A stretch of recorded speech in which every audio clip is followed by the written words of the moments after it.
Vamos a continuar con la serie sobre los atributos de Dios. La verdad es que estoy tan... no tengo ni palabras para describirlo. Emocionado, lleno de gozo. Cada predicación es un escalón más arriba y más abajo. Más arriba en el conocimiento de Dios, más arriba en nuestra adoración, más arriba en nuestro gozo, nuestra fortaleza, más arriba en nuestra paz y más abajo en nuestro orgullo, en nuestro egoísmo, en nuestra incredulidad. El propósito de nuestra existencia, hermanos, es que nosotros conozcamos y adoremos a Dios. Y ese es el propósito de todo lo que hacemos acá. Pero en esta serie, de manera muy particular, estamos yendo directo al grano. Estamos procurando conocer quién es nuestro Dios. Estamos tratando de entender las realidades de su ser que nosotros llamamos atributos. Y realmente estoy convencido de que conforme vayamos subiendo y bajando en esta serie, vamos a convertirnos en adoradores mucho más profundos. Así que vamos a orar una vez más.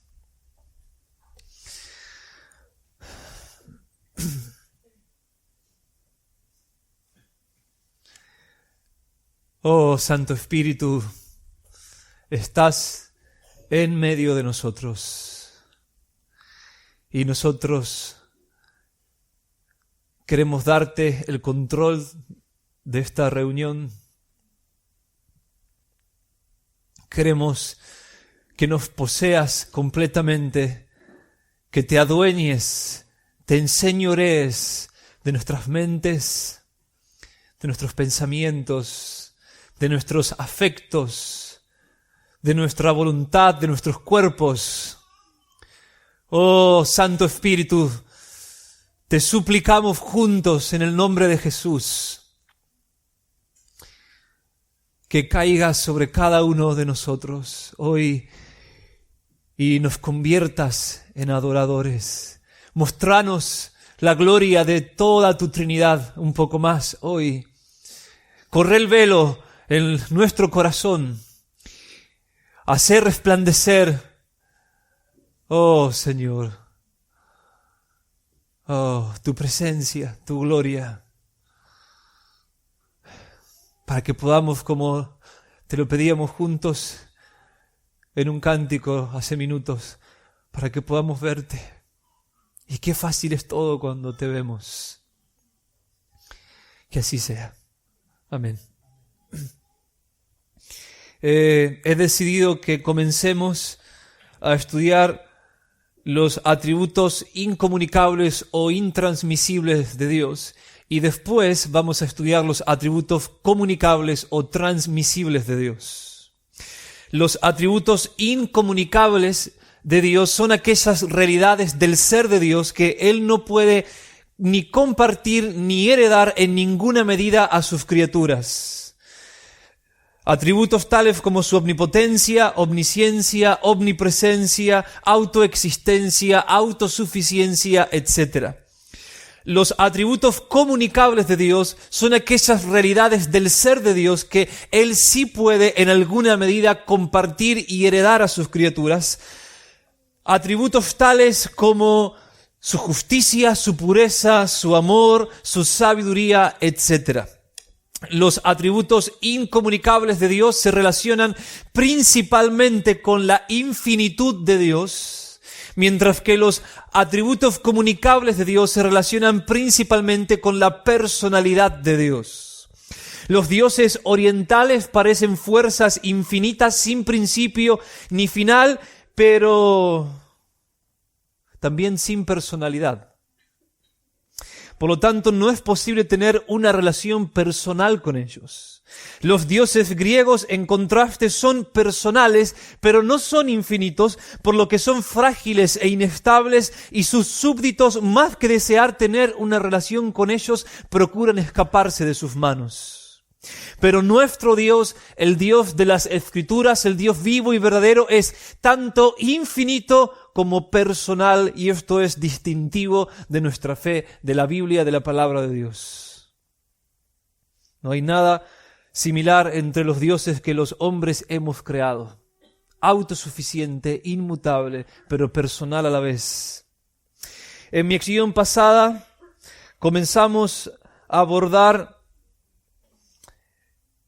la autoexistencia de Dios y vimos 3 realidades bíblicas que nos permiten concluir que nuestro Dios es autoexistente. 2 de estas realidades bíblicas afirman la autoexistencia de Dios de manera indirecta. La primera afirmación indirecta acerca de la autoexistencia de Dios es la declaración que la Biblia hace acerca de que Dios es el creador de todo. Si Él es el creador de absolutamente todo, por implicación, su existencia es anterior a la creación e independiente de la creación. Por lo tanto, su existencia debe ser autoexistencia. Eres la fuente de toda la realidad halla en Dios su origen y principio como su causa, pero Dios no tiene origen y Él no tiene causas.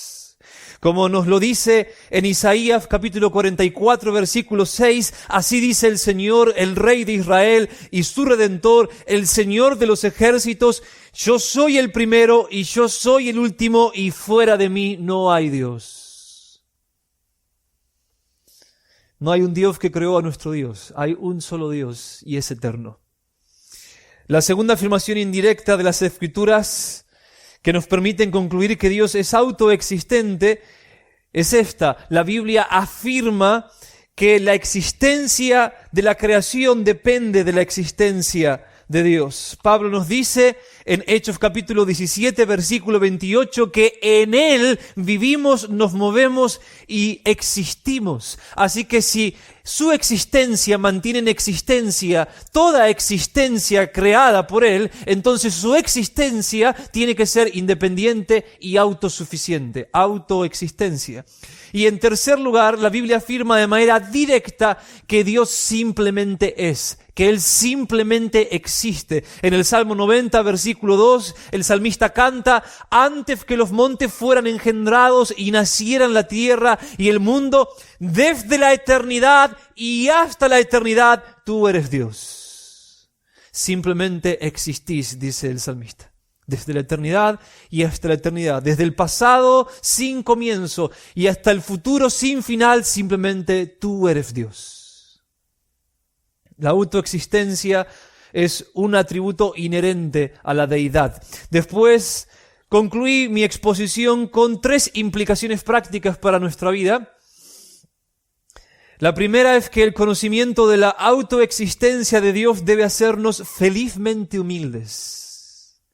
Como criaturas somos contingentes, imprescindibles, innecesarios. Hemos sido creados por Dios por gracia. Y somos mantenidos en existencia por Dios por gracia. La segunda implicación fue esta: Dios es la meta de toda la creación. Las multitudes de huestes celestiales alaban a Dios en Apocalipsis 4, versículo 11, diciéndole, digno eres, Señor y Dios nuestro, de recibir la gloria y el honor y el poder, porque tú creaste, este es el argumento, porque tú creaste todas las cosas y por tu voluntad existen y fueron creadas. Como nos dice Pablo en Romanos capítulo 11, versículo 36, porque de Él, por Él y para Él son todas las cosas, a Él sea la gloria para siempre. Dios debe ser, como lo dicen algunos viejos teólogos, el objeto de nuestra máxima preocupación. Él es la meta de nuestra misma existencia. Él es nuestro origen, Él es nuestra causa y Él es nuestro fin. Y la tercera y última implicación que les di fue esta: la autoexistencia de Dios destruye nuestro orgullo. Dios es el único ser independiente. Y aunque el diablo y nosotros hemos codiciado la independencia de Dios y hemos declarado que simplemente somos, la verdad es que no somos el dueño los dueños de nuestra alma ni los capitanes de nuestro destino. Somos criaturas que del polvo venimos y al polvo volveremos por causa de nuestro pecado. Dios mantiene nuestro aliento instante tras instante. Así de radical es nuestra necesidad de Dios. Y hasta que nosotros no entendemos la autoexistencia de Dios, el orgullo nos parece natural. Pero cuando comenzamos a comprender quién es Dios, entonces recuperamos la razón y empezamos a ver todas las cosas tal y como son, y nos damos cuenta de que hay solamente un gran yo soy, al que nosotros le debemos toda nuestra gratitud y nuestra devoción. Y el orgullo, por lo tanto, no tiene lugar. Hoy vamos a abordar un segundo atributo de Dios de la lista de los atributos incomunicables, la eternidad de Dios, en estrecha relación con la autoexistencia de Dios. La eternidad de Dios. Y en primer lugar vamos a ver algunos datos bíblicos, después voy a intentar sistematizarlos y finalmente voy a traer sobre la mesa algunas implicaciones para nuestra vida práctica. Así que veamos ahora dos listas de datos bíblicos acerca de la eternidad de Dios. Las Escrituras, esta es la primera lista, simplemente afirman que Dios es eterno. Salmo 90, versículos 1 al 4, una vez más: Señor, tú has sido un refugio para nosotros, de generación en generación cantan los hijos de Israel. Antes que los montes fueran engendrados y nacieran la tierra y el mundo, desde la eternidad y hasta la eternidad, tú eres Dios. Haces que el hombre vuelva a ser polvo y dices: volved, hijos de los hombres, porque 1000 años ante tus ojos son como el día de ayer que ya pasó y como una vigilia de la noche. Una vez más, desde el pasado sin principio y hasta el futuro sin final, los hijos de Israel cantan que Dios simplemente es. Y también el salmista afirma que para un Dios eterno, 1000 años son como un día, o simplemente como algunas horas en la noche. Génesis capítulo 21, versículo 33. Y Abraham plantó un tamarisco en Berseba y allí invocó el nombre del Señor, el Dios eterno. El Dios eterno. Salmo 41, versículo 13. Bendito sea el Señor, Dios de Israel, desde la eternidad y hasta la eternidad. Salmo 93, versículo 2. Esto está en los cánticos de nuestro salterio. Desde la antigüedad está establecido tu trono, tú eres desde la eternidad. Salmo 135, versículo 13. Tu nombre, Señor, es eterno. Job dice, capítulo 36, versículo 26, he aquí Dios es exaltado y no le conocemos. Y vean lo que dice: el número de sus años es inescrutable. Los años de Dios, dice Job, si se pudiese hablar de años en Dios, no tienen límite. No se puede poner un límite de tiempo a la existencia de Dios. Podemos remontarnos hasta el pasado, y aun si extendiéramos nuestra vista hacia la eternidad pasada y tratáramos de contar los años de Dios, son inescrutables, dice Job.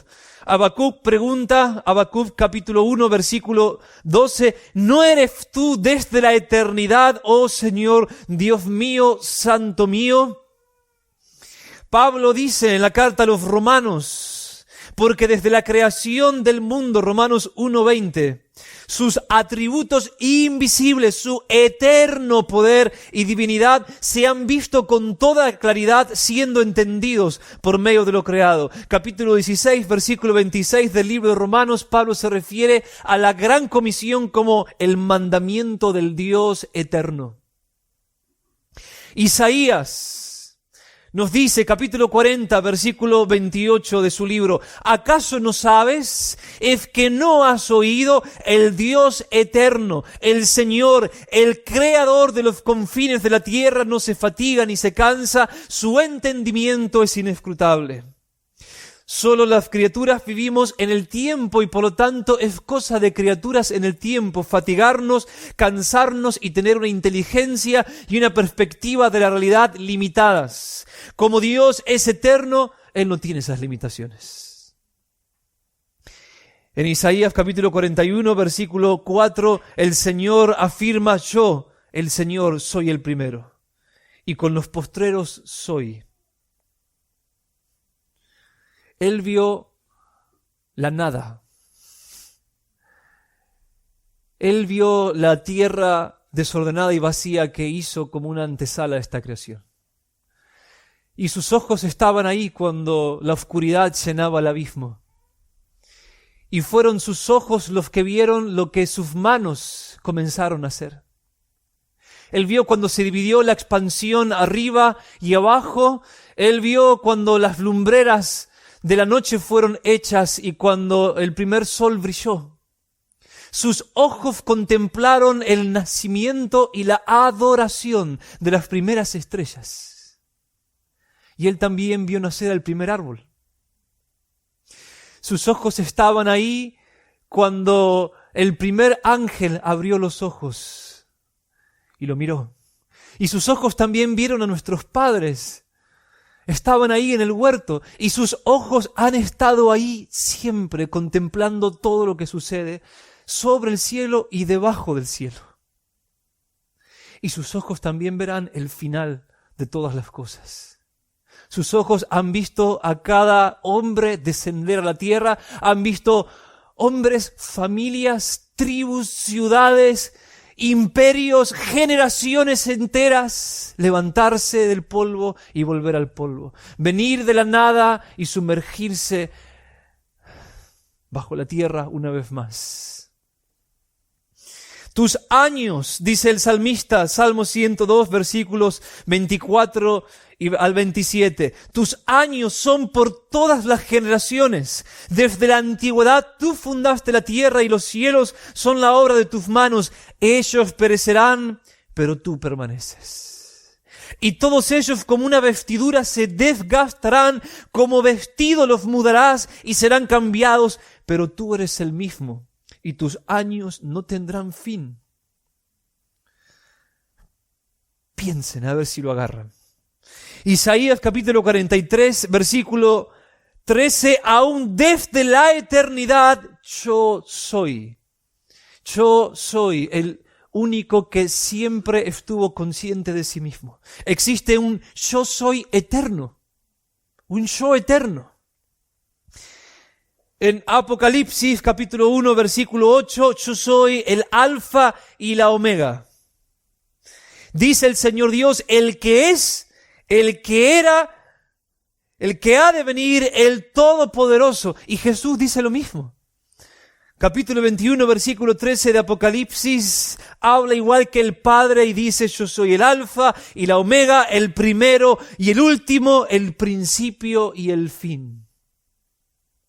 En los Evangelios, capítulo 8, versículo 58 de Juan, Jesús le dice a los fariseos, en verdad os digo, antes que Abraham naciera, yo soy. Y del Espíritu Santo se dice en Hebreos capítulo 9, versículo 14, se dice esto en relación con el sacrificio de Jesús. Por el Espíritu eterno, nos dice acerca de Jesús el autor de esta maravillosa carta. Por el Espíritu eterno, se ofreció a sí mismo sin mancha a Dios. Esta es la primera lista de textos. La Biblia afirma que simplemente Dios es, desde la eternidad y hasta la eternidad. La segunda lista de textos que podemos observar acerca de la eternidad de Dios es aquella en la que los autores bíblicos contrastan la eternidad de Dios con la transitoriedad de la vida humana, con la fragilidad de nuestra vida como criaturas. Puesto que el conocimiento de nosotros mismos depende del conocimiento de Dios, solamente podemos saber algo de nosotros mismos en la medida en que sabemos algo acerca de Dios. Esta lista es muy importante. En el Salmo 102, versículos 11 al 12 y 25 al 27, una vez más, los hijos de Israel cantan, mis días son como sombra que se alarga. Y yo me seco como la hierba, mas tú, Señor, permaneces para siempre. Y tu nombre por todas las generaciones. Desde la antigüedad tú fundaste la tierra, y los cielos son la obra de tus manos. Ellos perecerán, pero tú permaneces. Y todos ellos como una vestidura se desgastarán, como vestido los mudarás y serán cambiados. Pero tú eres el mismo, y tus años no tendrán fin. El Dios eterno es el mismo. Nosotros no somos los mismos. En el Salmo 90, versículos 5 y 6, tú los has barrido como un torrente, dice el salmista, hablando de los hombres. Y vean lo que dice. Tú los has barrido como un torrente, son como un sueño. Como un sueño en la mente de Dios. Así es como somos, de dependientes de Dios en nuestra existencia. Son como un sueño, son como la hierba que por la mañana reverdece, por la mañana florece y reverdece, al atardecer se marchita y se seca. Así dura nuestra vida para Dios. Somos, hermanos, como un sueño, somos como nada, y eso es lo que ora el salmista en el Salmo 39, versículos 4 y 5, Señor, hazme saber mi fin y cuál es la medida de mis días para que yo sepa cuán efímero soy. Sácame un poco de soberbia, dice el salmista. Ayúdame a entender que soy una criatura y no un Dios. He aquí, tú has hecho mis días muy breves y mi existencia es como nada delante de ti. Ciertamente todo hombre, aún en la plenitud de su vigor, es solo un soplo. Oh, hermanos, alaben al Señor. Somos como nada ante Él. Como nada ante Él, como un sueño, como hierba, como un soplo, un aliento de su boca. Eso es lo que somos. Pero Él permanece para siempre. A Job, que necesitaba que le bajen algunos pisos en su soberbia, Job creía que él podía juzgar al Dios eterno. Con la sabiduría que había adquirido en sus pocos años, que él podía aconsejar al Todopoderoso, y Dios se le aparece. ¿Dónde estabas tú cuando yo echaba los cimientos de la tierra?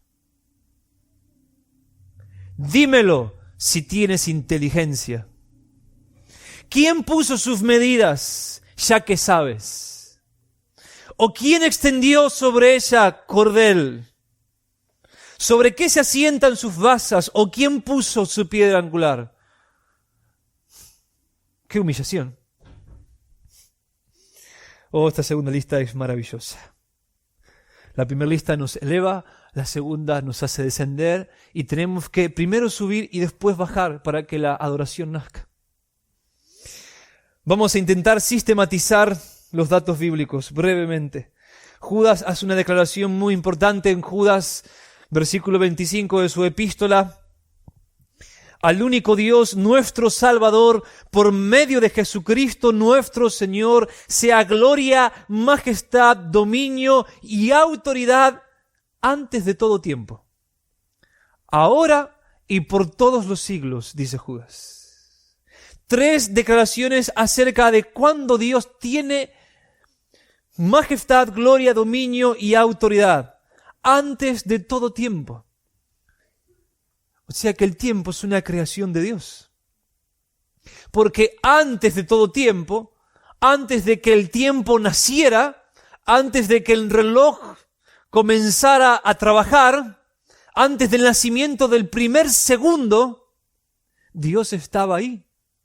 Y tenía gloria, majestad, dominio y autoridad, nos dice Judas. Así que Dios no está en el tiempo. Dios es el creador del tiempo y por lo tanto Él trasciende el tiempo. Él es atemporal. Antes del tiempo y ahora, dice Judas, y por todos los siglos. Antes de que comenzara el tiempo, en el tiempo presente y en el tiempo futuro, Dios debe ser reconocido como lo que Él es. dice Judas. ¿Cuándo comenzó el tiempo?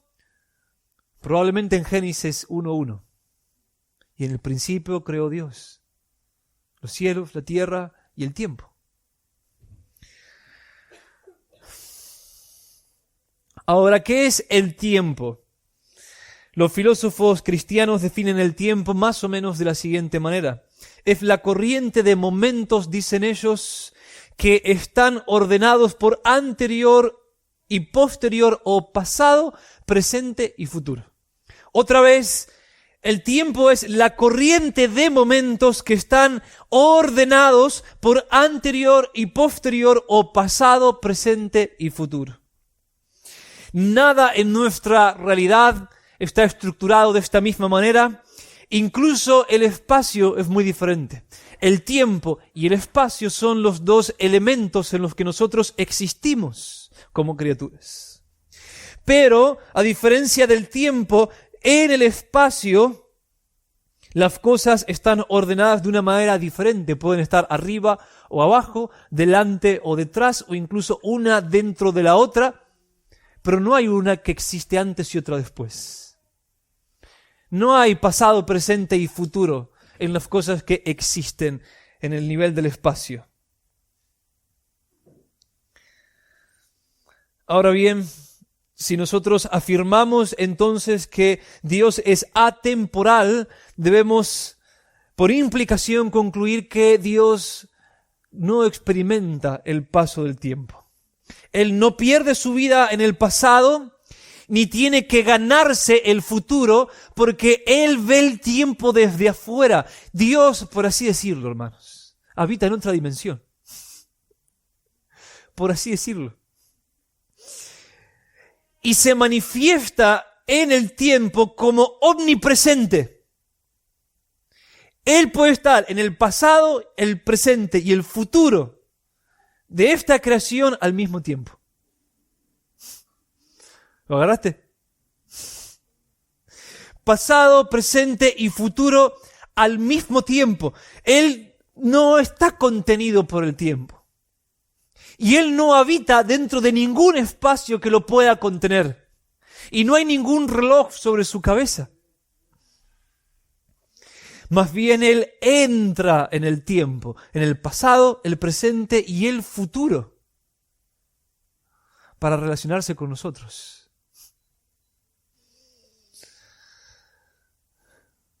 ¿Listos para las implicaciones? Comencemos con la primera implicación entonces. Debemos, siendo que nosotros solamente existimos en el presente, vivir en el presente con todas nuestras fuerzas. El pasado ya se fue para nosotros y está muerto. Ya no lo tenemos. Nuestro futuro no existe. No nació y no lo conocemos. Vivimos en un constante presente, existimos en momentos fugaces del presente que se desvanecen tan pronto como los experimentamos. Y no podemos dominar el tiempo, no lo podemos conquistar. Es por eso que experimentamos lo que los filósofos llaman el sentido de nostalgia. Porque el pasado se fue y no está, y no lo podemos recuperar, ni podemos cambiarlo, y el futuro no lo dominamos, ni lo conocemos. En el momento en que nuestro presente ocurre, inmediatamente se convierte en pasado. Solamente existimos en el presente como criaturas. Y por lo tanto, solamente en el presente nosotros tenemos la posibilidad de glorificar a Dios, de amar, de ser felices. Solamente en el presente podemos relacionarnos con Dios y con todos los demás. Por lo tanto, debemos vivir el presente con todas nuestras fuerzas porque es lo único que tenemos. Ahora, muchos pasan su presente viviendo del pasado y pensando en el futuro. Y esta es una de las estrategias más eficaces que el diablo usa para arruinar nuestro presente. Vivir pendientes del pasado que ya no podemos cambiar o estar ansiosos por el futuro que todavía no llegó. Y así muchos se pasan su existencia sin vivir Nuestro tiempo es sumamente corto y por lo tanto debemos aprovecharlo bien. Pablo dice en Romanos capítulo 13, versículos 11 y 12, después de dar una lista de mandamientos, y haced todo esto conociendo el tiempo, que ya es hora de despertarnos del sueño, porque ahora la salvación está más cerca de nosotros que cuando creímos. La noche está muy avanzada y el día está cerca, por tanto desechemos las obras de las tinieblas y vistámonos con las armas de la luz. Porque hay poco tiempo, dice Pablo. Tienen que desechar las obras de las tinieblas y vestirse de las armas de la luz. En otras palabras, este es el tiempo y hay poco tiempo para servir a Dios, dice Pablo. Tomen las armas de la luz y sirvan al reino. Y no gasten su poco tiempo en las obras de las tinieblas. No pequen porque hay poco tiempo. Jesús nos dice en Juan capítulo 9, versículo 4, nosotros debemos hacer las obras del que me envió mientras es de día. La noche viene cuando nadie puede trabajar. Y la noche llega pronto. La noche viene pronto, en donde ya no tendremos la posibilidad de trabajar y servir al Señor. Ahora esto debe despertar, ¿cómo lo digo? En argentino, un poco más neutro. Debe despertar a los vagos, en argentino. Y si te gusta más neutro, a los perezosos. Como te entre mejor. Hay poco tiempo, hermanos. Hay poco tiempo. Muy poco tiempo. No podemos desperdiciarlo. Jamás en la eternidad podremos recuperar ni siquiera una sola hora perdida. Y algunos, un poco exagerado quizás, que entendieron esto con mucha claridad y que amaron a Dios con mucha pasión, como John Wesley, organizaba su agenda cada 5 minutos. Cada 5 minutos estaba programada su vida.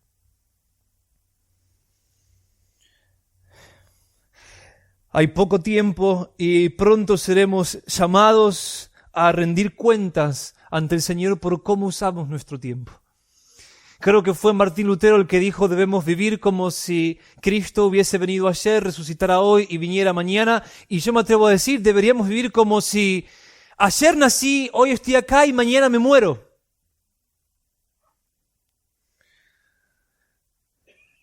Esta debe ser una oración diaria. Salmo capítulo 90, versículo 12. Enséñanos a contar de tal modo nuestros días, o a valorar nuestro tiempo, que traigamos al corazón sabiduría.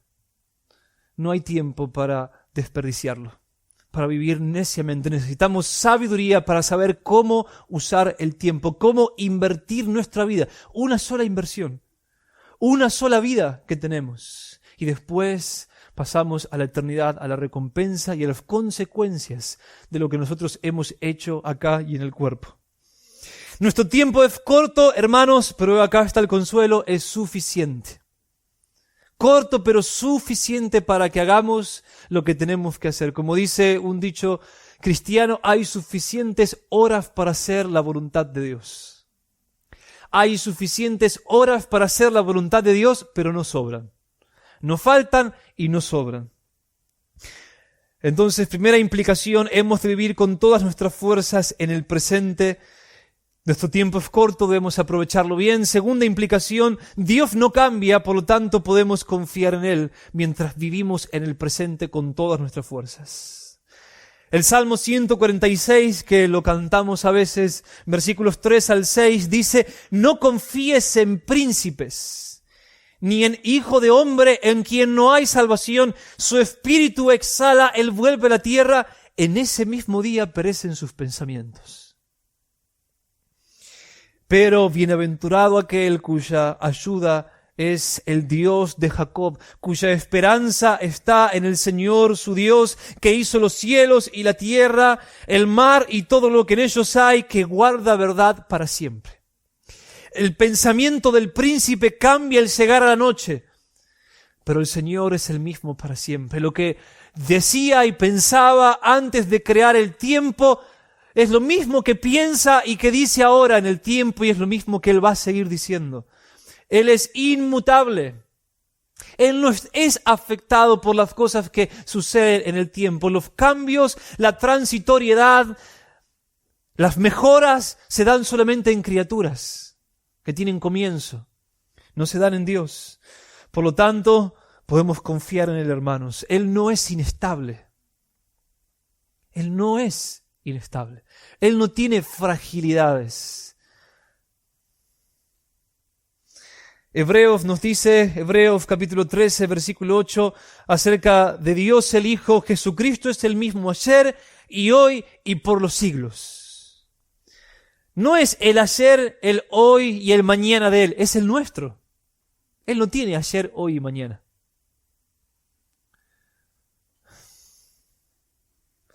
Oh, los dioses de los paganos no son así, hermanos. No se puede confiar en ellos. Y tienen poder. Eso los hace muy peligrosos. Cambian su manera de pensar, se equivocan, aprenden, mejoran, empeoran. No se puede descansar en ellos. Pero nuestro Señor, como nos dice Isaías capítulo 26, versículo 4, confiad en el Señor para siempre, porque en Dios el Señor tenemos una roca eterna. Una roca eterna. Él es el mismo. Él no cambia. Yo puedo cambiar, pero Él no cambia. Lo que me prometió lo va a cumplir. Como Él dice, así es. Su justicia, su pureza, su amor fueron y serán siempre los mismos. En Deuteronomio capítulo 33, versículo 27, el salmista cantaba esto: el Dios eterno es tu refugio. Y debajo están los brazos eternos. El Dios eterno, dice el salmista, se lo imagina. No es que Dios tiene brazos. Una forma de decirlo, poéticamente. El Dios eterno tiene brazos eternos. Y en esos brazos eternos tenemos nuestro refugio, nuestro escondite, nuestro sustento, nuestro consuelo cuando todo cambia en la vida. Todo se mueve, la vida es arena movediza, la seguridad es un mito. Las cosas van y vienen, suben y bajan debajo del sol. No sabemos qué será de nuestro futuro y aun si lo supiéramos no podemos cambiarlo. En muchos aspectos. Estamos fuera de control. Nos sucederán muchas cosas que no queremos. Y en medio de todo eso hay una roca. No estamos en la arena movediza. Estamos en la roca. Y los vientos soplan contra la casa que hemos construido sobre esta roca, pero sin importar cuánto soplen esos vientos que van y vienen, la casa no se caerá si está construida sobre la roca. Tercera implicación: Dios no está apurado. Y a esta seguro algunos de ustedes la necesitan. Dios no está apurado. Como Dios es eterno, Él nunca está bajo presión. No tiene horarios que cumplir. Dios tiene, por así decirlo, todo el tiempo del mundo para cumplir sus propósitos. Por lo tanto, Él no está apurado. ¿Cómo te despertabas por la mañana? Quizá como yo. Te levantás, el despertador, me quedé dormido media hora, dale que te corre el tiempo, y ahí está el reloj, y lo mirás en la pared, y lo mirás en la muñeca, y lo tenés en el bolsillo, en el celular, y tenés que desayunar, y estás viendo cómo podés hacer, y si desayunaste o no desayunaste, y llegaste la noche, y estás cansado porque el tiempo te está persiguiendo. Pero como Dios está fuera del tiempo, Él no experimenta nada de eso. Nada de eso. Vean, por ejemplo, cómo Él trató con Moisés. Lo llamó a liberar a su pueblo de la tiranía de Faraón en Egipto cuando Moisés tenía 40 años. Quizás Moisés pensó: ahora que estoy en la plenitud de mi vigor, ahora que estoy en la plenitud de mis fuerzas, ahora es el tiempo en el que Dios quiere que yo libere a Egipto. Sin embargo, ¿qué es lo que hace Dios con Moisés? Ahora no. Te llamo ahora, pero quiero que vayas 40 años al desierto. Moisés, después de que Dios lo llamó a liberar a Egipto, pasa 40 años de su vida en el desierto, entre las ovejas y el ganado, y trabajando y sufriendo. Cumple 80 años. ¿Será que Dios se olvidó de lo que me dijo? Cuando tiene 80 años, Dios se le aparece una vez más y le dice, ahora es el tiempo, en donde quiero que hagas lo que te pedí hace 40 años atrás. Los tiempos de Dios no son como los nuestros, hermanos. Y el calendario de Dios está bien. Nosotros estamos ansiosos, Dios no está ansioso. Oh, hermanos, acá nosotros tenemos que confiar en que el almanaque de Dios es el correcto, no el nuestro. El calendario y la agenda de Dios están bien, la nuestra muchas veces no están bien. Y cuando intentamos adelantar las cosas, cuando queremos ir y tomar las promesas de Dios como Abraham lo hizo, estaba ansioso, no podía esperar el cumplimiento de la promesa. ¿Cuándo viene mi hijo? ¿Será que tengo que hacer algo mientras lo espero? Y fue a buscar a Sara y vinieron los problemas, y los problemas siguieron por generaciones y generaciones. Dios no está apurado. En 2 de Pedro capítulo 3, Dios dice que a Él no le preocupan las cosas temporales. Pedro afirma que a Él no le preocupan las cosas temporales tal como a nosotros nos preocupan las cosas temporales. Amados, dice Pedro, no ignoréis esto, que para el Señor un día es como 1000 años y 1000 años como un día. El Señor no se tarda en cumplir su promesa, está hablando de la segunda venida de Jesús. No se tarda en cumplir su promesa, según algunos entienden la tardanza, sino que es paciente para con vosotros, no queriendo que nadie perezca, sino que todos vengan al arrepentimiento. A los ojos de los discípulos de Jesús que estaban sufriendo cuando Pedro escribió esta carta, parecía como si Dios estuviese tardando. Parecía que la venida de Cristo estuviese llegando tarde. Y Pedro les dice, un día para Él son como 1000 años son como un día. Su almanaque es distinto al nuestro. Él no está preocupado por las cosas temporales. Él trabaja a lo largo del tiempo.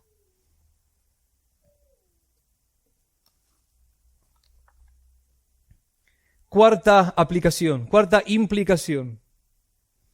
Debemos vivir nuestras vidas a la luz de la eternidad. Primera implicación, entonces, debemos vivir el presente con todas nuestras fuerzas. Segunda implicación, Dios no cambia, por lo tanto podemos confiar en Él. Tercera implicación, Dios no está apurado para cumplir sus propósitos. Cuarta implicación, debemos vivir nuestras vidas a la luz de la eternidad. Consideren lo que Santiago nos dice en Santiago capítulo 4, versículos 13 al 16. Oíd ahora lo que decís. Hoy o mañana iremos a tal o cual ciudad y pasaremos allá un año. Haremos negocio y tendremos ganancia. Sin embargo, no sabéis cómo será vuestra vida mañana. Solo sois un vapor que aparece por un poco de tiempo y luego se desvanece. Más bien debierais decir, si el Señor quiere, viviremos y haremos esto o aquello. Pero ahora os jactáis en vuestra arrogancia, toda jactancia semejante es mala. Lo que Santiago está diciendo en otras palabras es, deben vivir primero sabiendo que estamos bajo la soberanía de Dios. Él puede permitirte o no hacer lo que querés. Pero Él dice algo más en segundo lugar. Debemos estar preparados para morir. No sabemos cuánto tiempo tenemos. No lo sabemos. Nuestra existencia, solo sois un vapor que aparece por un poco de tiempo y luego se desvanece. No sabéis cómo será vuestra vida mañana, dice Santiago. Oh, hermanos, una vez más, esta es una implicación muy importante. Debemos vivir con todas nuestras fuerzas a la luz de la eternidad. Debemos vivir como, hermanos, nosotros desearíamos vivir cuando estemos ante el Señor. ¿Lo entienden? Vivir de tal manera que si me muriera mañana, no estaría arrepentido por cómo usé el tiempo. Viviendo sabiendo que hay una eternidad, que mi existencia acá, tengo las horas contadas y ni siquiera sé cuántas son.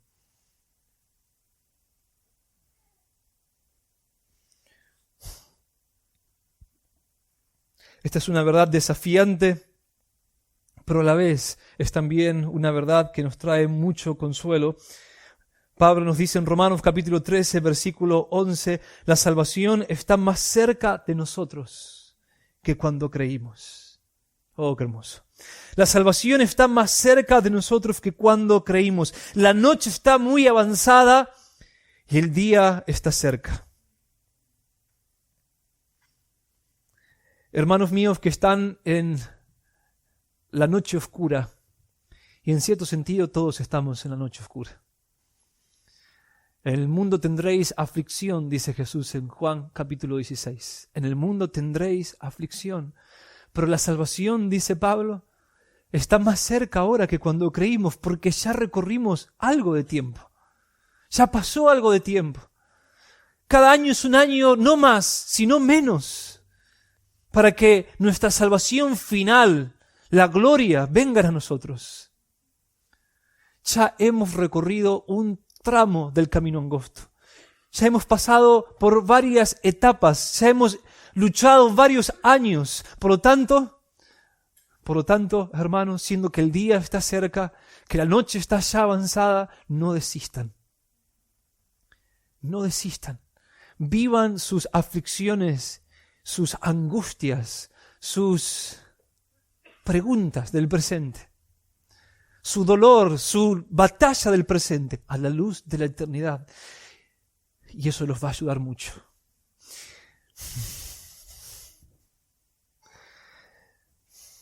Esta verdad puede hacer que incluso las pruebas más difíciles de la vida se vuelvan tolerables y a veces tan insignificantes como una picadura de mosquito. Cuando nos damos cuenta, hermanos, que ya estamos en el vestíbulo de las bodas del Cordero. Ya estamos. Nos estamos cambiando, ¿me entienden? Nos estamos vistiendo ya. Y está ahí, la boda está del otro lado de la puerta. Ya hay poco tiempo. El reloj no para. Pronto se abre la puerta, pronto el novio nos llama. Y se acabó. No te vas a volver atrás ahora. Ni te vas a quejar. Seguí vistiéndote con vestiduras de lino fino que, como dice Apocalipsis, son las acciones justas de los santos. Para que cuando llegue el mañana, que será como un abrir y cerrar de ojos, el Señor nos encuentre. Aprovechamos el tiempo. Nos vestimos bien. Aprovechamos la noche. Pablo dice de sus aflicciones, pues esta aflicción leve y pasajera nos produce un eterno peso de gloria que sobrepasa toda comparación. Leve y pasajera. Lo hace después de escribir una lista. Ayunos, desvelos, azotes en la espalda una y otra vez, persecuciones, hambre. La lista es tal que quizás ni sumando todas nuestras aflicciones juntas reunimos todo lo que Pablo dice ahí. Esta aflicción leve y pasajera, dice Pablo. ¿Qué está mirando Pablo para sacar esa conclusión?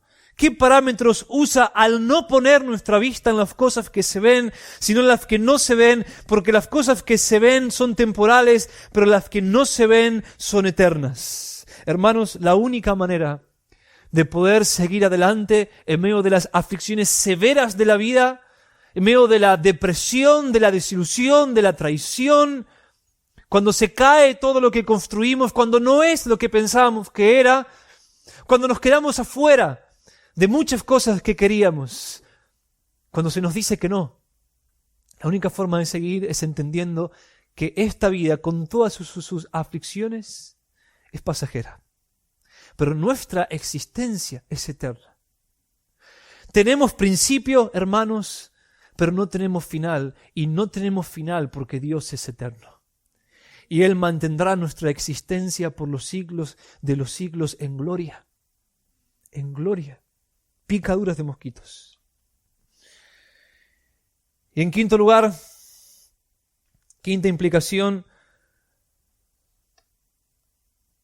debemos alegrarnos, hermanos, en la verdad de que todos los que estamos en Cristo viviremos para siempre con Dios en un estado de felicidad inefable y gloriosa.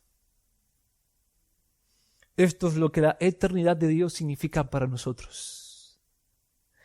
Que el Dios eterno quiso hacer criaturas conforme a su imagen y semejanza, con las cuales tener una relación no temporal, sino eterna, en el sentido de que tiene un principio, pero no tiene un final. Él hizo criaturas con un principio, pero con inmortalidad. Y no nos quiso perder cuando nos apartamos. En Juan 3:16, el texto básico que resume toda la Biblia, creo yo, porque de tal manera amó Dios al mundo que dio a su Hijo unigénito para que todo aquel que cree en Él no se pierda, mas tenga vida eterna. Nos espera entonces la vida eterna. Vean cómo Pablo usa la verdad de la vida eterna en 1 Corintios capítulo 15, versículos 32 en adelante. Si por motivos humanos luché contra fieras en Éfeso, dice Pablo, ¿de qué me aprovecha? Si los muertos no resucitan, comamos y bebamos, que mañana moriremos. Pablo está diciendo, hermanos, lo entiendo, Yo no viviría como un cristiano si los muertos no resucitaran, si no esperara la resurrección de los muertos, si no creciera en la inmortalidad y esperara el futuro y la vida venidera. Hay mucho sufrimiento en la vida cristiana, mucha disciplina, mucha cruz, mucha muerte, mucha oposición. Si la resurrección de los muertos no creciera, y comamos y bebamos, entreguémonos a los placeres, seamos tan hedonistas como podamos serlo. Total, mañana vamos a morir y esta vida es lo único que cuenta, lo único que tendremos. Pero no es así. Pablo comienza a decir, versículo 52 en adelante, habla de la resurrección de los muertos. En un momento, en un abrir y cerrar de ojos, a la final trompeta, porque se tocará la trompeta y los muertos serán resucitados incorruptibles y nosotros seremos transformados.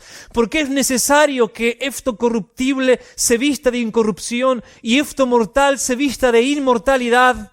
Y cuando esto corruptible se haya vestido de incorrupción y esto mortal se haya vestido de inmortalidad, entonces se cumplirá la promesa que está escrita: sorbida es la muerte en victoria. ¿Dónde está, oh muerte, tu aguijón? ¿Dónde, oh sepulcro, tu victoria? Ya que el aguijón de la muerte es el pecado y el poder del pecado la ley, mas gracias sean dadas a Dios que nos ha dado la victoria por medio de nuestro Señor Jesucristo. Esto es lo que Pablo miraba, hermanos. Y entonces viene su aplicación. Así que, hermanos míos, amados, estad firmes y constantes, creciendo en la obra del Señor, sabiendo que vuestro trabajo en el Señor no es en vano. Oh, hermanos, la vida eterna que nos espera no es solo vida sin fin, es felicidad sin fin. Pero nos esperaría una vida sin fin, que sería miseria sin fin, tormento y castigo sin fin, si no fuera porque uno vino y le quitó su aguijón a la muerte. Y ese aguijón era la ley que nos condenaba, y Él tomó ese aguijón y se atravesó a sí mismo. Pero no quedó en el sepulcro, se levantó victorioso, porque Él era inocente. El aguijonazo lo merecíamos nosotros, no Él. Fue sustitutivo. Y entonces el Padre lo vindicó, se levantó del polvo, retornó con las llaves del Hades y de la muerte. Y porque Él vive, en felicidad eterna, y porque estamos unidos a Él, es que nosotros nos vamos a levantar, dice Pablo. Y esto corruptible y vergonzoso se va a vestir de incorrupción, y esto mortal que se pudre se va a vestir de inmortalidad. Y como dice Pablo en Filipenses, el cuerpo de nuestra humillación será semejante al cuerpo de la gloria suya. Y así, hermanos, como dice Pablo, estaremos siempre con el Señor.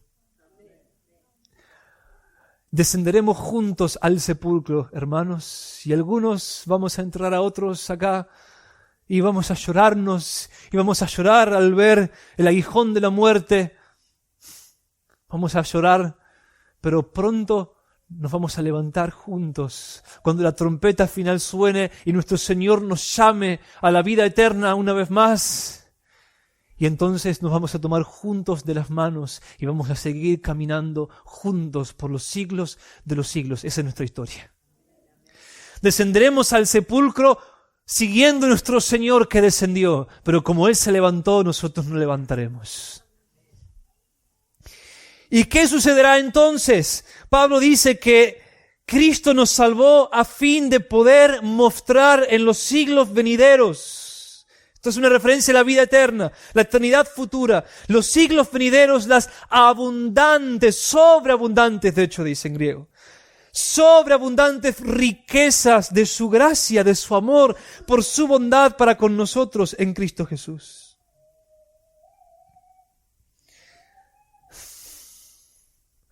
Oh, hermanos, esta es la verdad que nos trae consuelo hoy. Dios nos hizo y Él es nuestro hogar. Y de Él venimos y a Él vamos. Pero nos salvó.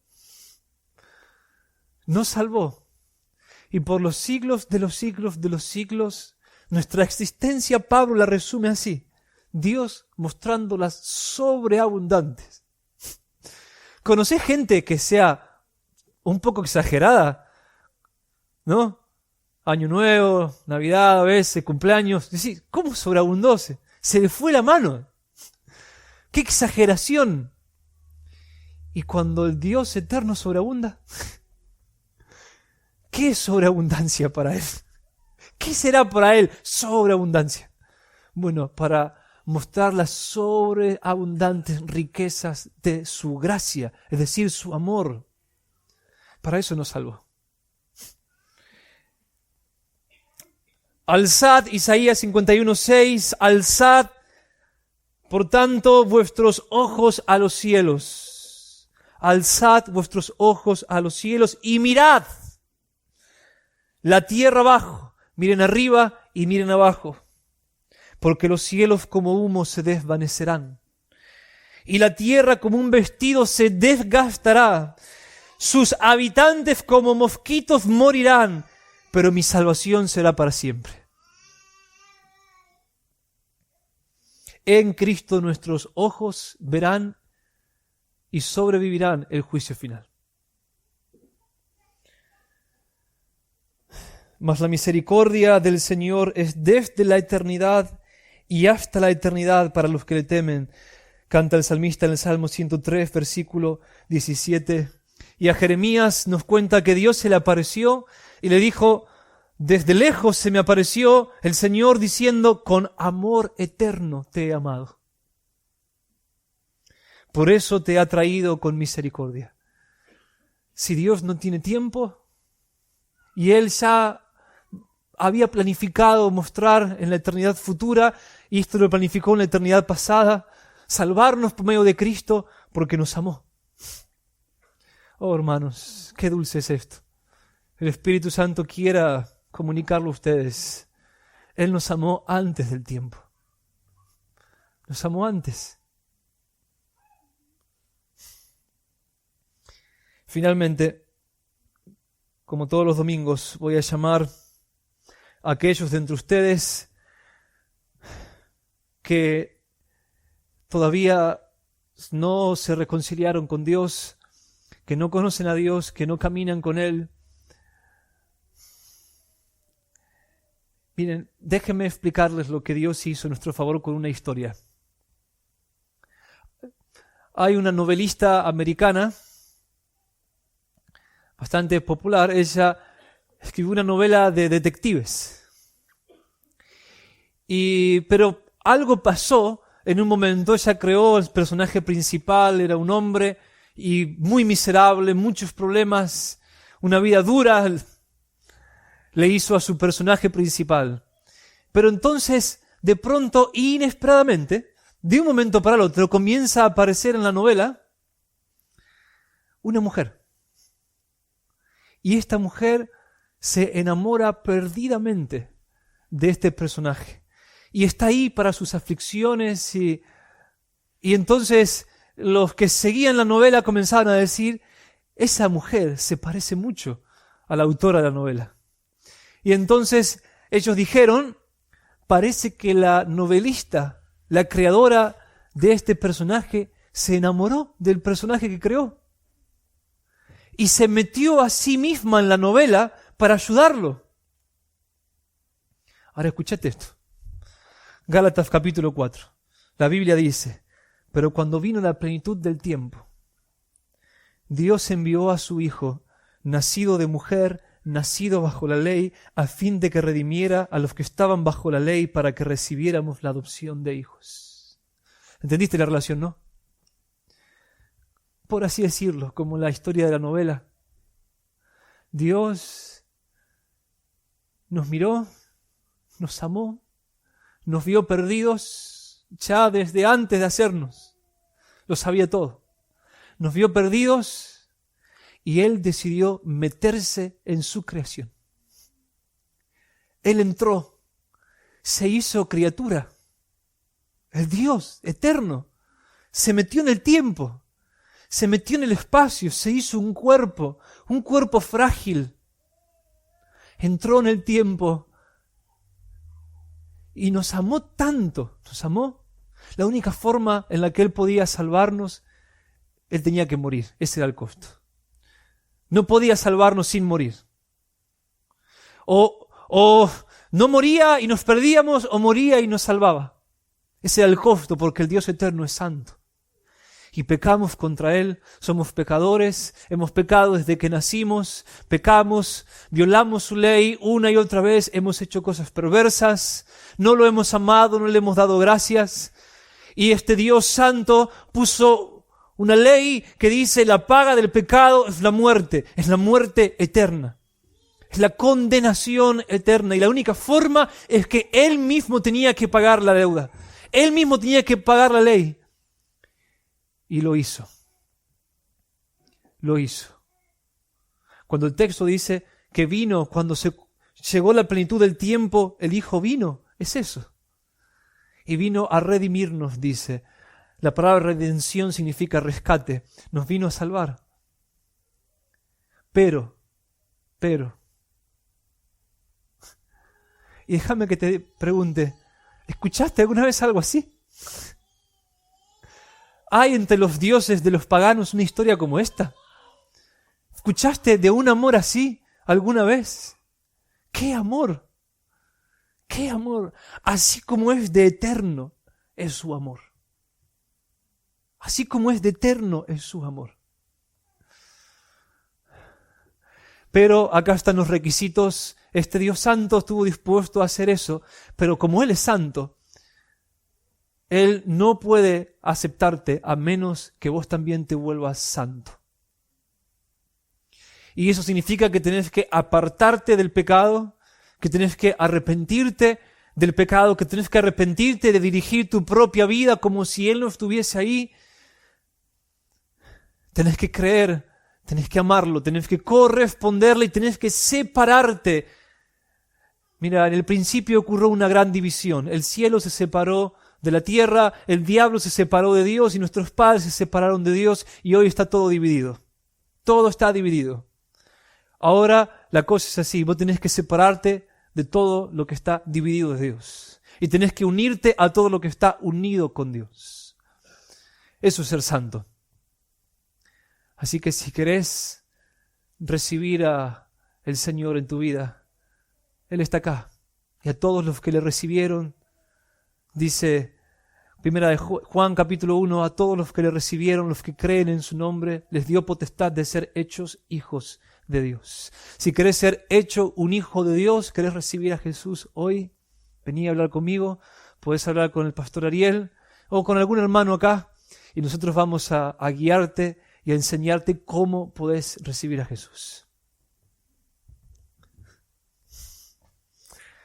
Oh Señor, oh Señor, oh Señor, oh Santo Espíritu, trae profunda, innegable convicción, oh, a nosotros. Queremos adorarte por tu eternidad. Oh, nos humillamos como criaturas pecadoras.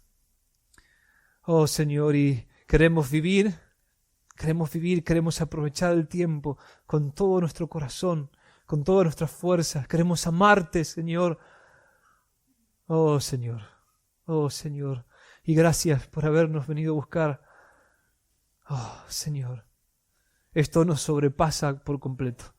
Solamente podemos darte gracias e intentar ofrecerte nuestra pobre alabanza. Bendito sea tu nombre. Amén.